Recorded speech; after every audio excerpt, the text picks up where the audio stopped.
What's up, Melanated family? This is your boy Harrison, man, from MelanatedFathers.com and Melanated Fathers TV. This is another episode of the Melanated Convo podcast, where we basically come to you every Friday. We have a new format here on the show where we're going to come to you every Friday, a new episode where we come to you and talk about something pertinent to the neighborhood, pertinent to our community. Sometimes we'll have interviews where we talk to different people from around the country, different people who, different inspiring individuals who may have a business, may have a book out, they may have, just some important information I feel the community needs to hear. All the time I'm not going to do the interviews like I did before. Typically I would just do this show where I interview someone in particular every other Friday. Now, like I said, we're going to do it every Friday. Sometimes there will be interviews where we speak to people in the community. Sometimes we won't. Sometimes we won't. So instead of doing the Melanated Monday show that I would do every Monday morning, where we spoke about a specific topic, we'll just combine those two and we'll do the Melanated Convo podcast every Friday. Every Friday we'll have a brand new episode, whether there is a guest or not. When there isn't a guest, I'll just talk to the family. We'll talk about a specific topic, the same way we used to do on Melanated Mondays. So we'll keep that thing going in a very similar fashion, but now it'll just be on the Melanated Convo podcast. Now, also on my podcast, I think economics in our community is important. Black businesses is important. We talk about it a lot, how supporting black businesses, finding a different way to find black businesses, support black businesses in your area. And I think it's an imperative factor into our progression as a people. So also on the Melanated Convo podcast, we talk about businesses in the country. Now, sometimes I'll bring up a business that's local to a particular area, whether it be in Sacramento where I am or somewhere else in the country, because like I said before, even if I'm telling you about a business you may not be able to get to, maybe you can look up something similar in your area. Maybe you can be inspired to start something like that in your area yourself. Maybe that can be the spark you need to become a business owner or something like that. You feel me? But we'll do businesses that are local to particular areas, and we'll also do business. We'll try our best to do businesses that are around the country, so anyone in any city in America can go to their website or find a particular way to support that business, right? So on today's episode, there's two businesses in particular that I want to talk about. Now, last episode I spoke about this business, but I want to give this sister love. I think like I said, man, just supporting each other, reaching out and making sure we do our due diligence to let people know about what different people in our community are doing. Now, this sister has a website called Awesome Flyers. Now, Awesome Flyers, of course, just like it says in the name, if you need flyers for your business, she can design the flyers. She can design a logo for your business or your clothing line or whatever you got going on. She can design specific shirts for you, so she customizes shirts, which is a real cool feature. If you look at the website, again, it's awesomeflyers.com is the website. Also, for all my entertainers out there, or entertainers, writers, anyone that think they would need a electronic press kit, she has the press kit option for you as well. So if you need to present your information, if you need to present your talent to a record label, to a modeling agency, to whatever the case may be, in most cases you'll definitely need a press kit just to get everything started and get that thing popping. She has business cards that she designed. So if you go to awesomeflyers.com, it's like a one-stop shop for a lot of necessary items if someone is starting a brand or starting some type of movement. You feel me? So if you go to awesomeflyers.com, take a look at what all the sister have. Maybe you can do some business with her. Maybe you'll see something on the website that inspires you to make a purchase today. You feel me? Now, For the next business, this is actually a brother that I've had the opportunity of having on my platform and interviewing him about. We spoke about his kids and different things like that, but which was a really good interview. You can go to melanatedfathers.com and check out that interview with my boy Kev. But the business that I wanted to advertise that is his business is Tree Boy Clothing. Now, Tree Boy Clothing brand is a urban clothing brand out of the Sacramento area. You know, he is a Sacramento resident. If you go to the website treeboyclothingbrand.com, you'll see that he has a lot of different clothing types, a lot of different marijuana inspired clothes. You know, Sacramento is considered the city of trees, so that goes into the name as well. But it's just some real fly clothing. It's not all about weed per se. It's a lot of, like I said, weed inspired clothing, but overall it's just a lot of dope shit. A lot of nice shirts, a lot of nice sweaters. He has a lot of nice hats. And one thing I like about Kev, man, it's real quality material.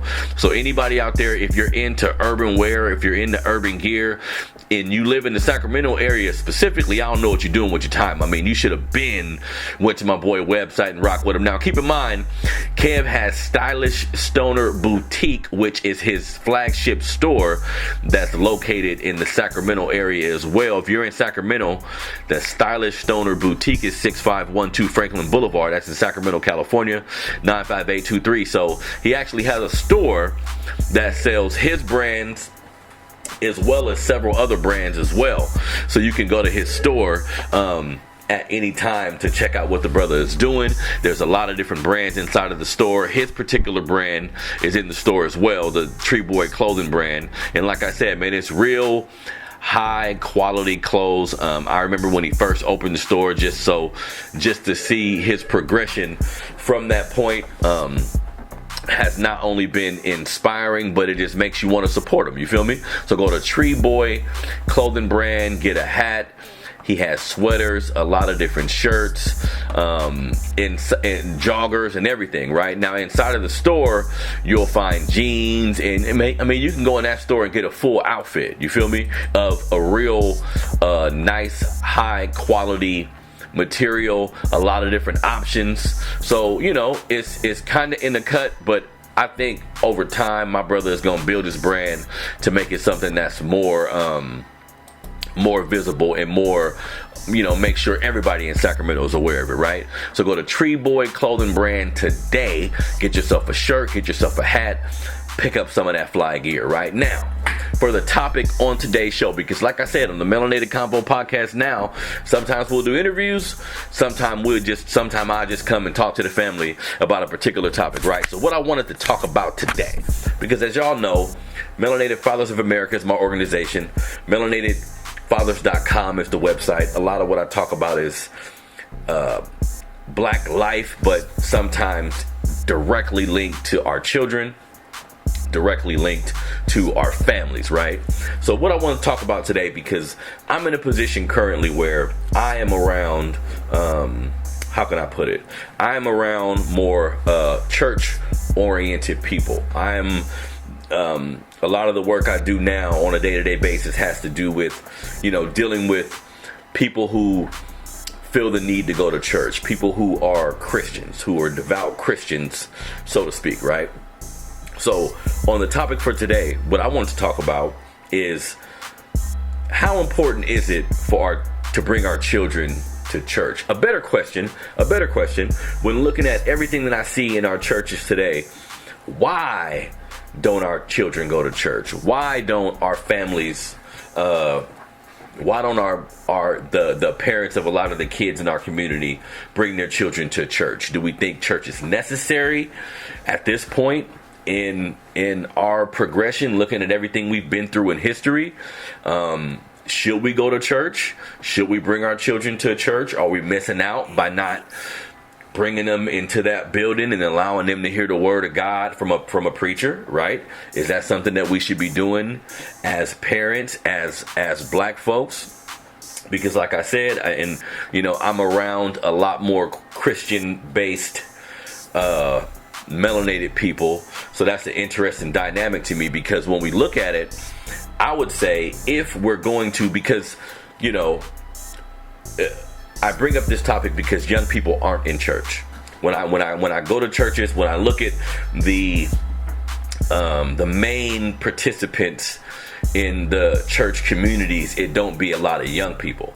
And I think just looking at society today and looking at where we are as melanated people, I think young people have just disconnected from some of that rhetoric based on not feeling like it's a practical solution for some of the things that they're going through in their community, right? And I agree. And I'll speak about my opinion a little bit later, but let's do this.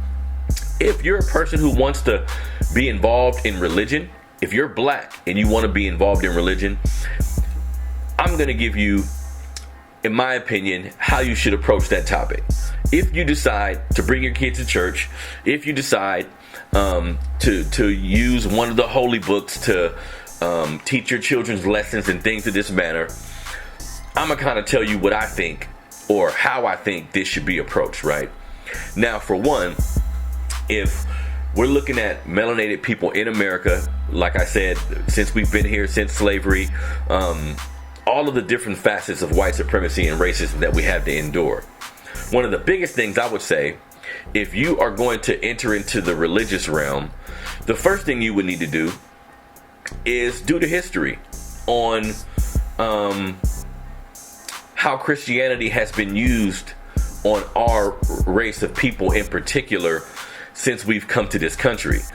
How with the use of missionaries and different factions of Christianity, different factions of religion, how they've been able to infiltrate our stability using religion as a weapon almost. You see what I'm saying? So I think learning the history of black people, of our history first. I think before someone becomes like a devout Christian or a devout Muslim or any of these things, even though some of these religions will kind of teach you something about black history a little bit, but I think ultimately it's your job as an individual to do your own due diligence to learn where you come from, to get a better perspective on why we're in the position that we're in today. So I think it's really important that the first thing you should do is do the history on our African spiritual systems, do the history on how we operated in Africa, how we connected with God in Africa. I think without doing that, you're kind of misleading yourself, or you're not using the correct context if you don't do the history. And I think that's on anything that we involve ourselves in, but especially on religion, because that's such a serious topic. It's such a it's such a mesmerizing force in our community, right? So the first thing you need to do, man, is do the history on your people. Do the history on where we come from. Do your own history if you can on where your people came from specifically. Like learn the history on that before you get to learning about these figures in the Bible who we don't know if really existed or not. We don't know if these people really existed on the planet Earth. We don't know that. You see what I'm saying? So before doing the history on figures that we hear in this book of parables, maybe the best thing to do first is do the history yourself, the real history of real figures through history who've made a difference, who've done different things that has changed the course of society, right? So do the history on religion, do the history on the religion that you actually choose, but also do the history on the figures in black history that have been dominant, that have been effective, that have done things that have been necessary to get us to the next step. You feel me? Because I think sometimes we look to these mythological figures to empower us when there's actually people who've walked the earth that we can use to empower us as well. So doing the history is definitely the first thing you should do. And keep in mind, I haven't mentioned your child yet, because this is something you need to do yourself before you bring your kid into this realm of religion or spirituality or anything. You need to kind of figure out this shit on your own and get a contextual understanding of what you're looking at, right? So doing the history is the first thing you should do. Next, I would say taking time to research each of the religions that you're thinking about practicing. I think using tradition to pick your faith is a mistake. A lot of us are Christians and go to Christian churches, Baptist churches, Methodist, whatever. We go to these churches simply based on our mom went there or our grandma went there. We're not doing our due diligence to say, you know what? Maybe I'm a Buddhist. Maybe I would be better suited to be a Muslim. Maybe I would practice Catholicism, or maybe I was better suited to practice something different. See, so before we just jump out there and say we Christians and start going to church, in my opinion, you're doing the research on history, then you're doing the research on the different religions. Maybe you were better suited to be a Muslim. Maybe the sentiments of Muslim religion, maybe the rules, the lessons, maybe that's more along the lines of your personality. You see what I'm saying? So how do you know? If you're not taking the necessary time to research the history of these things, researching the people who've practiced these things in the past and kind of comparing it to who you are as a person, how do you know? How do you know which religion you should practice? You feel me? Because whether you're practicing a religion or not, all of us are constantly going through things. All of us are constantly evolving. All of us are constantly dealing with the evils of this world. You see what I'm saying? So that's not going to escape you, regardless if you're a religious person or not. You're still going to have to deal with the same thing. So, in my opinion, when you do the history of things, you get like a real perspective. You get a perspective that's more beneficial to you get a perspective that's more beneficial to who you are as a person. You see what I'm saying? Opposed to what you've been told, or opposed to what you're just following based on people that have been in your family, right? And this is the thing, man. We as a black society, as a melanated society, we have a lot of problems. We have a lot of things that we've been through, and we all need help to a degree. We all need to seek a higher power. And this is my opinion. I mean, we need to seek a higher power to help at times. But who you consider him to be, what book you're referencing, how this person looks, whether the Jesus you're representing is white. I mean, you have to look at all these things. And I think history is the only way to really put these things in perspective. The only way to do that is to know the history of what you're looking at. You feel me? So before you decide to bring your child into a church to listen to a preacher, or to a mosque to listen to a minister, whatever the case may be, do your due diligence on the history of all these things, and that way you'll be able to determine, exactly how you want to move. And you may just realize that you don't want to be a religious person at all. You may just realize that you may want to be more spiritual than anything and go within to find answers, opposed to seeking validation and seeking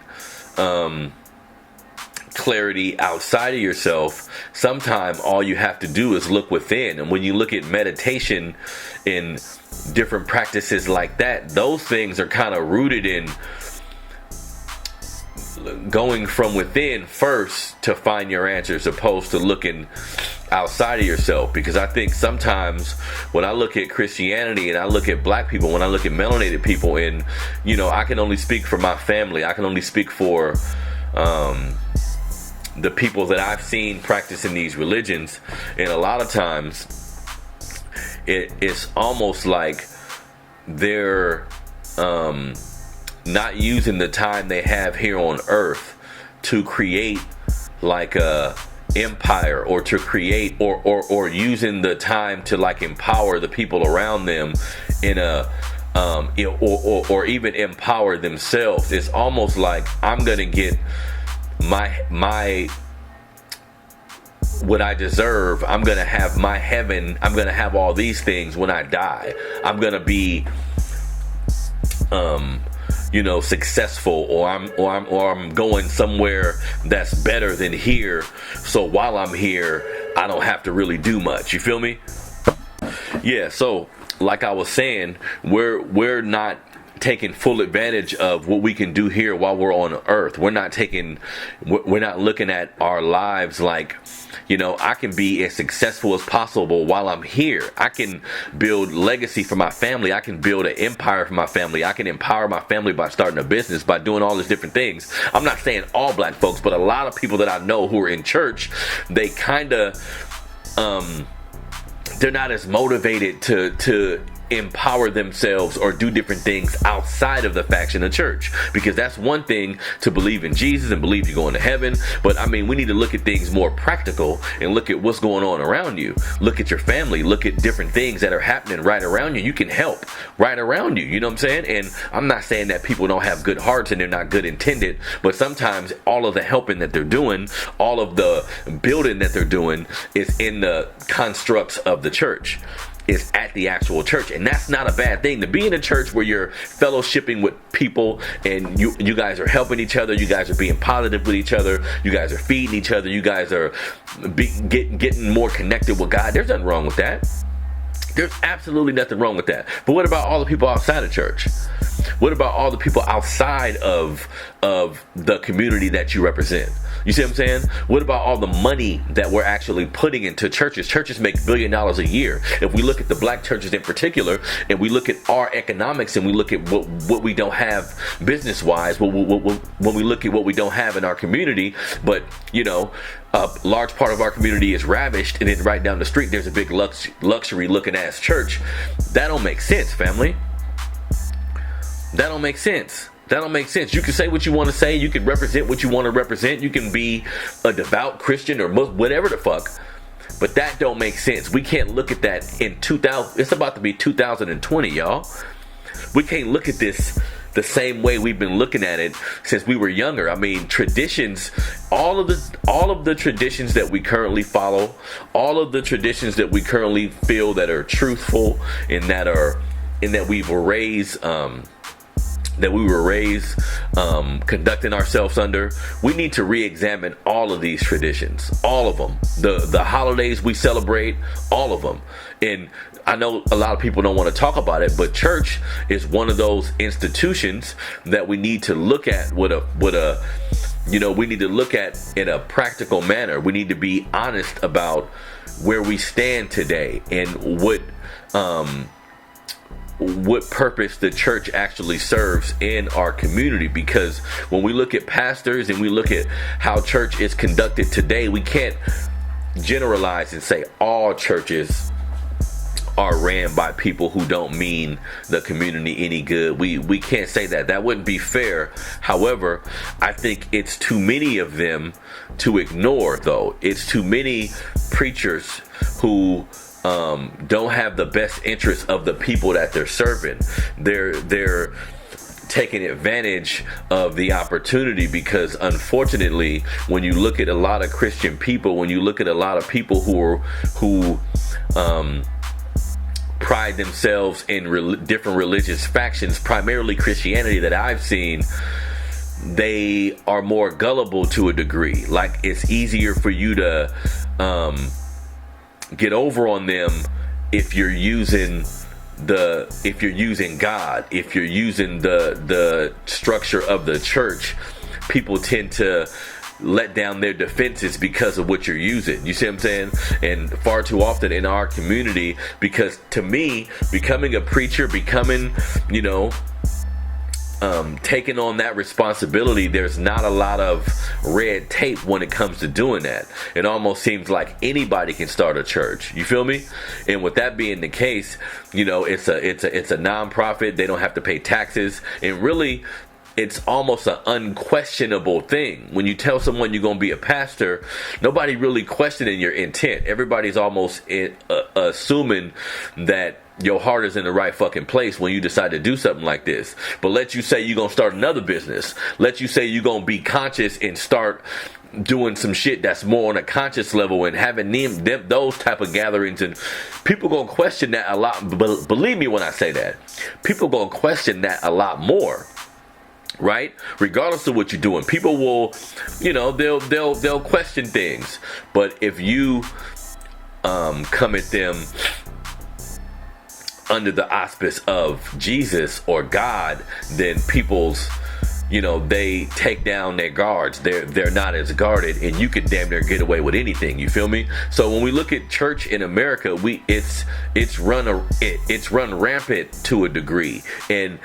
But even with that being the case, I know, for sure that there's still pastors that believe everything that they're saying, that have everybody around them best interests in mind, that won't use that money for anything nefarious, that aren't using the people to better themselves financially. I know there's pastors that's not doing that, but I think when you look at any institution, if you have a large part of them that's doing something you don't like, when we look at racist society, it's the same shit. When we look at all white people, of course we know they're all not racist, but if we have a large part of any section of society, any race of people, you have a large part of them doing this one thing. If you have a large part of them conducting themselves a certain way, it's difficult sometimes to separate who's really doing shit for the right reasons and who isn't. And I think that's the same thing we deal with in church. And then when we look at all the money that's generated, all the influence that's generated, it makes it a little difficult to follow it full throttle. You feel me? When you look at just knowledge in general, right? Let's just look at having a contextual understanding of anything. There's no one book you can read that'll give you all of the sentiments, all of the knowledge you need about a subject. There's no one book that you can read. There's no one book that you would read where you don't know the clear author of the book. It doesn't say written by anybody. You see what I'm saying? There's no other book that we treat this way. If we look at any other topic of discussion, if we look at any other field of study, it's several different books you have to read. It's several different levels of it. It's a much more thorough process. And this is just my opinion, family. If you're a person who bases your spiritual knowledge, basing your spiritual awakening on the sentiments of the Bible, and that's the only book you've read to come to these conclusions, that's like a severe disadvantage that you're putting yourself in, because there's a lot of different levels of knowledge that you're not even seeking out, that you don't even understand. You feel me? So as black people, man, we need to examine the traditions that we've came under. We need to examine why we believe in some of this shit, right? Do your own research on anything that you're questioning.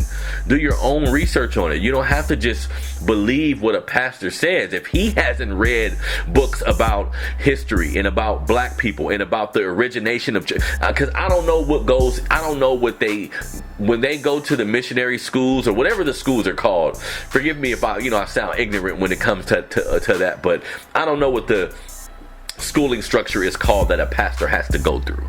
I don't know if they're reading detailed books about history before they can become indoctrinated to be pastors. I don't know, but from what I've seen, from what I've witnessed, it doesn't seem like it.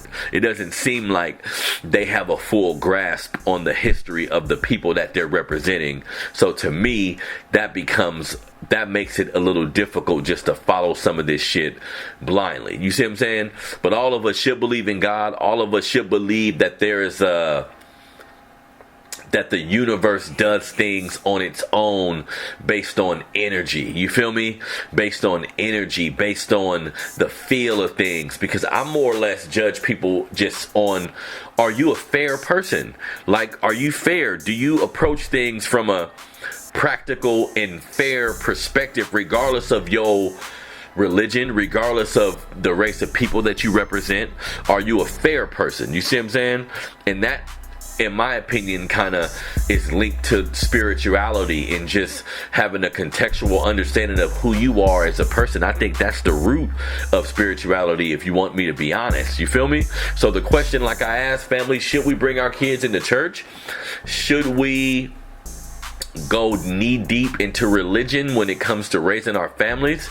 That's a question only you can answer. But at the end of the day, we have to do the knowledge on history. We have to do the knowledge on who we are as a people. If you were a different race of people, I would say, history is important, but I don't know to a large degree what other races of people have been through. I haven't did my due diligence on other races of people just yet. I will, but currently I just look into what we've been through. I look into what people who look like me have been through, and when I look at that, I know there's a large faction of racism that we face. I know it's a large faction of white supremacy that we face, and these things have to be addressed to me before we can decide which religion faction we gonna be down with. We need to address the elephant in the room, and to me, that's racism. That's the system that we live under. It, regardless of who you pray to, we got to deal with that first. You feel me? So that's something that we should be looking at with our families and our children.